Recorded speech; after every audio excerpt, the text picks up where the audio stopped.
In this video, I'm going to teach you how to overcome ADHD, paralysis, and procrastination, biohacking your brain's own reward circuitry and using cognitive behavioural tools without the need for medication. My name's Dr David McLaughlan. I'm a consultant psychiatrist with a special interest in ADHD, practicing at the Priory Hospital in Roehampton.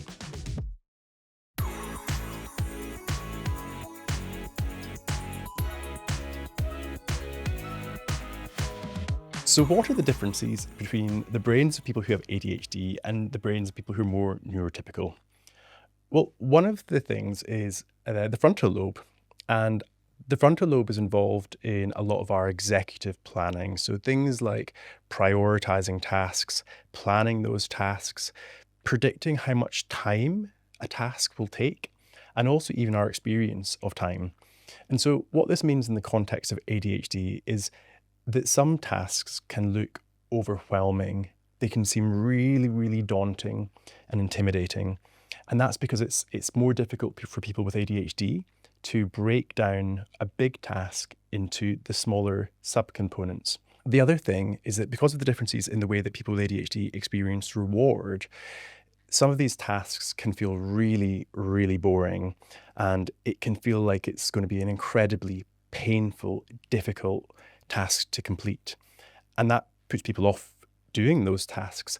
And so in cognitive behavioral therapy, we call these aversive tasks. Task planning doesn't come naturally to a lot of us, and especially people who have ADHD. So in this exercise, I'm going to ask you, can you write a list of all of the different tasks that you have to do today? I'm going to ask you if you can break down each of those tasks into subtasks. Now, again, this doesn't come naturally to people with ADHD, and that's why we have to consciously think about how to do this. I imagine some of you in the lists and the tasks that you've written to do today or this week, it might have been a report to write at work or an essay to write at university or college or school. But that big task needs to be broken down into steps. So it might be packing your bag to go to the library and thinking of all the things that you need to put in your bag, like your laptop charger, your lunch, your water. You might need to think about the route that you're going to take to get to the place of study or to where you're going to undertake this task. And then you might need to think about rereading the question, making sure you understood the task in hand, what were the instructions that you were given, and then maybe just getting started. One of the things I see a lot of time with people with ADHD is often when they've got perfectionistic traits. And I always remind people that perfection is the enemy of good. So sometimes just getting yourself over the line, starting the task is the important thing. But I suppose the key message here is when you have your list of tasks to do for the day or for the week, try and break it down into subtasks and bite-sized chunks to make it feel a bit less intimidating. But then also, next to each of those subtasks, allocate the time that you anticipate it taking and be realistic with how much time you think it's going to take. Because again, the thing that we know from the research on people with ADHD is that they often perceive time differently from neurotypical brains.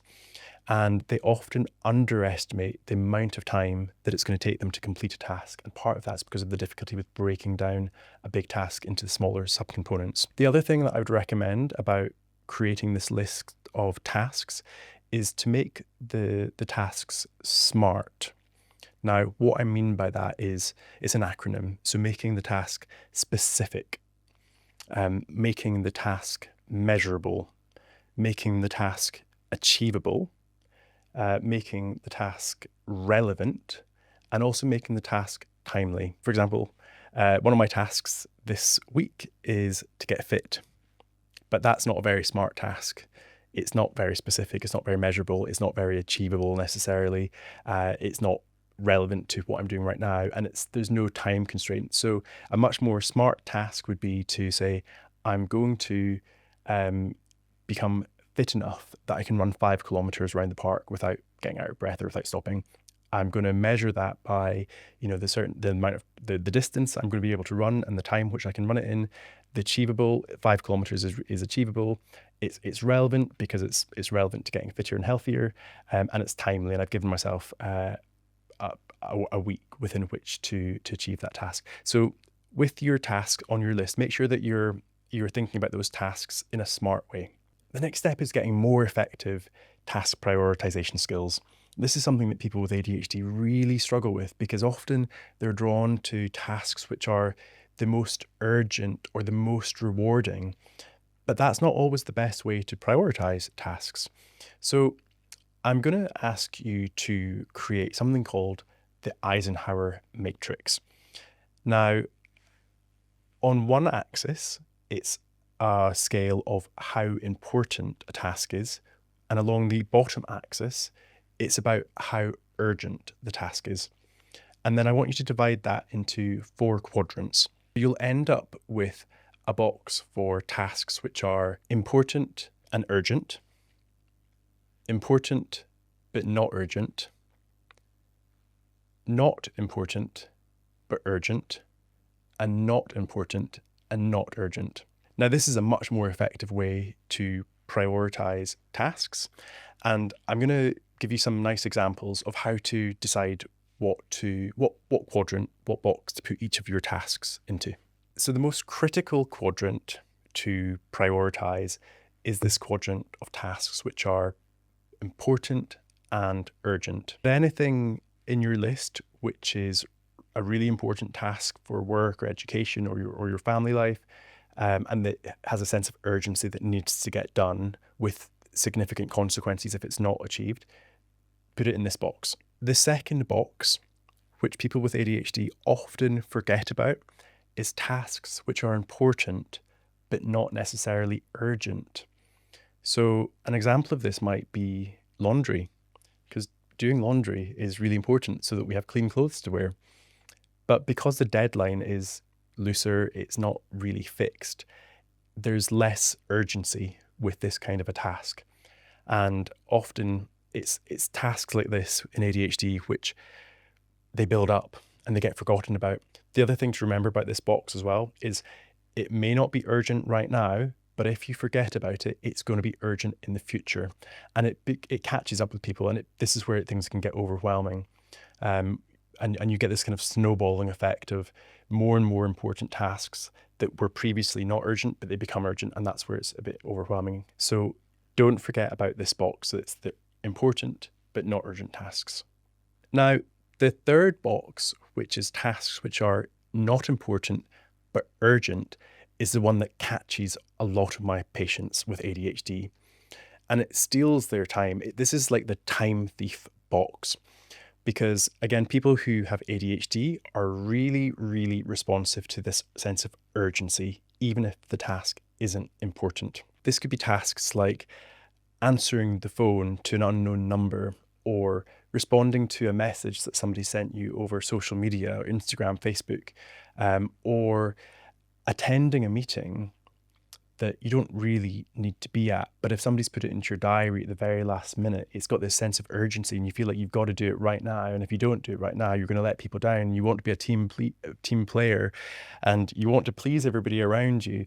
But this is the danger that a lot of people with ADHD are vulnerable to. These tasks are not necessarily important to you personally. They might be important to other people, but they're not necessarily important to you personally.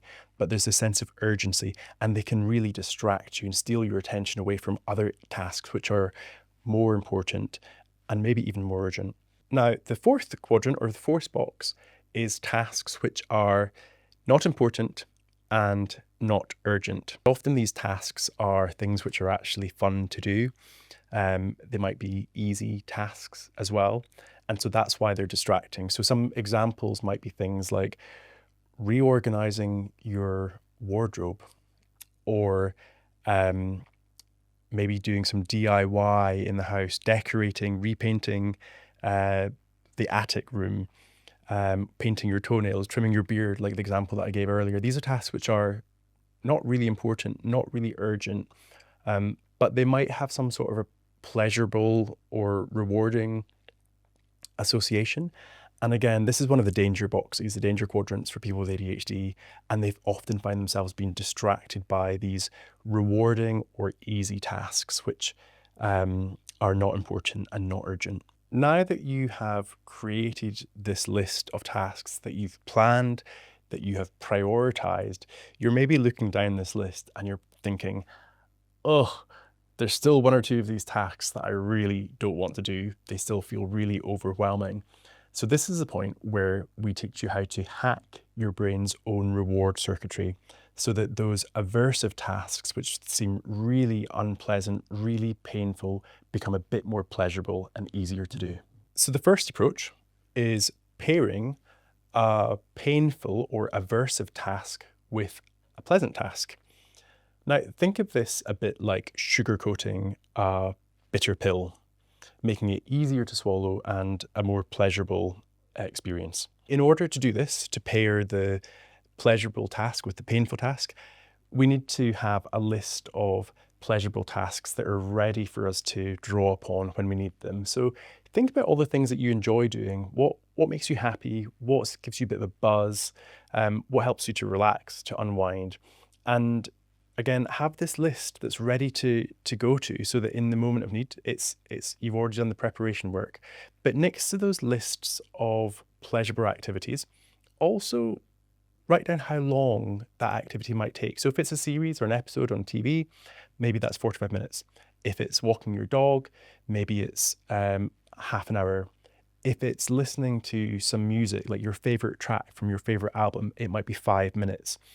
But knowing how long each of those pleasurable activities takes is going to be really useful, because that will help you to pair the right pleasurable task with the right painful task. Pairing boring, repetitive, painful tasks with a pleasurable task and experience is really effective, particularly when the painful task is something that doesn't require much cognitive effort. It's something that you can just kind of do on autopilot. But what about tasks which really do require your concentration? Something where you can't really afford to make careless mistakes, which again, we know people with ADHD are vulnerable to making careless mistakes. The key to this is not pairing the task, but by scheduling the tasks. In those moments, I want you to think about what would be an alternative activity that you would much rather be doing. Now, it's got to be something realistic. So not necessarily like going jet skiing in the Caribbean, but something that you might be able to do later on in that day or that week. And then scheduling that activity as a reward for after the more difficult, boring task, the aversive task. And when you do that pleasurable task or activity, that becomes the reward, which helps to motivate you to power through the more difficult task. This is my third and final dopamine boosting biohack. This tip is essentially, if you can't make the task pleasant, make the environment pleasant. I mean, there's some tasks where you have to focus, you have to be able to pay attention. You can't pair it with something else that's more pleasant, like watching your favorite film. But what you can do is you can change the environment around you, make it more comforting, make it more soothing. Maybe that's having a hot water bottle, having a blanket, having a really comfortable chair, having nice lighting, having an ambient temperature. Do everything that you can to make this feel like a rewarding experience, maybe even making it feel like a treat. So some patients I know, they'll say, actually, I've got this really horrible task to do, but I'm going to go and do this task outside in the park or in my garden, as long as I don't find it too distracting. But they're making it feel like a treat. And the reason why that's important is because we want to condition you to not to associate this unpleasant task with unpleasant environment and unpleasant experience, because that's when you reinforce those negative associations and you create further resistance the next time you have to do that task. If you can create this pleasant environment around the task, you actually make the task a little bit more rewarding. So the next time you have to do it, there's less resistance. I really hope that some of these skills and techniques have been useful or interesting. If you've got any tips or advice that's worked for you, please leave a little comment underneath this video. If you liked the video, please give us a like. And if you want to see more content like this, also hit subscribe.